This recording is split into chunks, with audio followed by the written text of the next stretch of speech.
এমনিতেই কারেন্ট নাই, তার উপরে আবার এত রোদ, কি আর করার। সব চুপ থাকলে তো পেট চুপ থাকবে না, রান্না করাই লাগবে। আসসালামু আলাইকুম, কেমন আছেন আপনারা সবাই? আশা করি সবাই ভালো আছেন। তো আজকে আমি বেগুন দিয়ে লইটা শুটকি রান্না করবো। তার জন্য কিন্তু বেগুন আমি কাইটা ধুয়ে পরিষ্কার করে নিয়েছি, আর শুটকিটাও গরম পানি করে ধুয়ে নিলাম। পরিষ্কার করে ধোয়া লাগবে শুটকিটা, কারণ লইটা শুটকি একটু বেশি গন্ধ হয়। তো কড়াইয়ে তেল দিয়ে তারপরে পেঁয়াজ দিয়ে দিছি। পেঁয়াজটা দেওয়ার পরে হালকা ভাজা নিতেছি। তারপরে এখানে আমি আর বাদবাকি মশলাগুলো দিয়ে দিমু।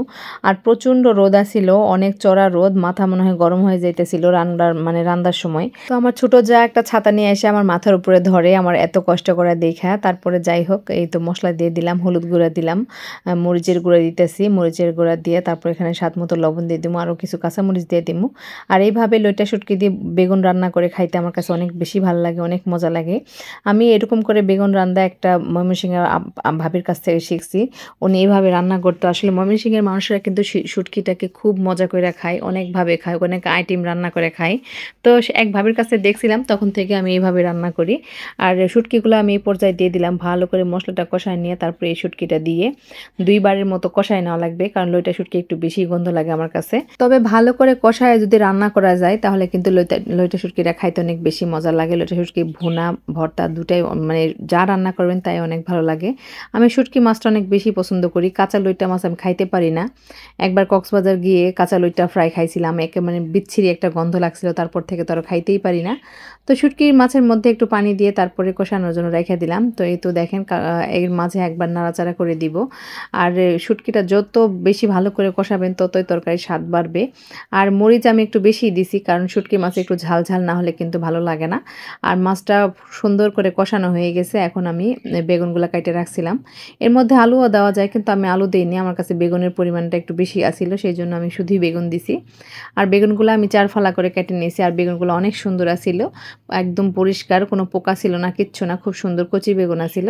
তো বেগুনটা দিয়ে ভালো করে নাড়াচাড়া করে নিয়ে একটু ঢাকনা দিয়ে ঢেকে দিব। ঢাকনা ঢেকে দিয়ে একটু 5 মিনিটের মতো কষায় নিব, তারপরে এখানে পানি দিয়ে দিব। আর এতই রোদ পড়ছে, এখন এতই রোদ পড়ছে, আমি ক্লিয়ার মতো দেখাও যাইতেছে না, এত রোদ, আমার চান্দি গরম হয়ে গেছে এই রোদে রান্না করতে করতে।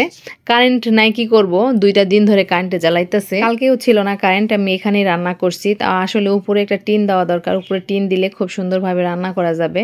তো বেগুনটা কিন্তু কষাই নিয়ে আমি এখানে পরিমাণ মতো পানি দিয়ে দিলাম। একদম বেশি পাতলা ঝোল করব না, একদম শুকিয়েও ফেলবো না, একদম মাখো মাখো ঘন ঘন ঝোল যখন হয়ে আসবে তখন আমি তরকারিটা নামাই নিব। আর এর থেকে বেশি পানি দেওয়ার দরকার নেই, আমি অল্প একটু পানি দিয়ে দিব, কারণ বেগুন কিন্তু অনেক তাড়াতাড়ি সেদ্ধ হয়ে যায়, রান্না হয়ে যায়। আর লইটা শুটকি কিন্তু আমি যথেষ্ট পরিমাণে 2 বার বেশি করে পানি দিয়ে কষাই নিছি। তো আমার তরকারিতে পানি দেওয়া শেষ, আমি এখন ঢাকনা দিয়ে আরো 10-15 মিনিট রান্না করে নিব। আর খড়ির চুলায় রান্না করতে কিন্তু খুবই ভালো লাগে, কারণ হচ্ছে খুব তাড়াতাড়ি রান্না হয়ে যায়। গ্যাসের তো চুলা আস্তে আস্তে জ্বলে, রান্না আমার পছন্দই হয় না। তারপরেও বাধ্যতামূলক রান্না করাই লাগে গ্যাসের চুলায়, কারণ আমাদের বাসায় এই চুলার পার বানানোর আসলে পরিস্থিতি এখনো হয়নি। ইনশাল্লাহ এবার শীতে করে নিব। তো এই তো আমার তরকারি বলক চলে আসছে, এই পর্যায়ে আমি একটু নাড়াচাড়া করে দিয়ে লবণটাও চেক করে নিব। তারপরে আর নাড়াচাড়া করার কোনো দরকার নাই, 10-15 মিনিট জাল করে নিলে হয়ে যাবে। আর বেশি ঝোলও শুকাবো না, বেগুনটা অলরেডি সিদ্ধ হয়েই আসছে। ঝাল লবণ সব কিছু একদম ঠিক আছে আলহামদুলিল্লাহ, খেতেও মাশাআল্লাহ আলহামদুলিল্লাহ অনেক ভালো হয়েছে। তো ঢাকনা দিয়ে ঢাকা দিয়ে তারপরে আমি 15 মিনিটের মতো জাল করে নিব। আর দেখেন চারপাশে এত রোদ পড়ছে, এত রোদ পড়ছে, আমি গরমে একদম কি বলবো, একদম সেদ্ধ হয়ে যাইতেছিলাম। সকালে কিন্তু হালকা হালকা শীতও পড়ে, আর দুপুর 10টা-11টার সময় এরকম ফাটাই না রোদ, মাথার উপরে রোদ। আর কি বলবো, দেখেন কি রোদ উঠছে আসলে। তো এত রোদের মধ্যে বসে বসে আমার রান্না করা লাগতেছে। পোলার বাপের তো বারবার কইতেছি একটা টিন দিয়ে দাও, একটা টিন দিয়ে দাও, কি করবে, কবে দিবে আল্লাহ জানে, আর ওই ভালো জানে। তো কথা বলতে বলতে আমার রান্না বাড়া শেষ হয়ে গেছে, তরকারিটা হয়ে আসছে, যে একদম মাখো মাখো একটা ঝোল হয়ে আসছে। এত মজাদার এই খাবারটা, আল্লাহ জানে আমার সেই ভাবিটা আমার ভিডিওটা কখনো দেখবে কিনা, কারণ তার কাছ থেকে এই রান্নাটা আমি শিখছি। আমার এক ময়মনসিংহের ভাবি, আমরা এক বাসায় ভাড়া থাকতাম।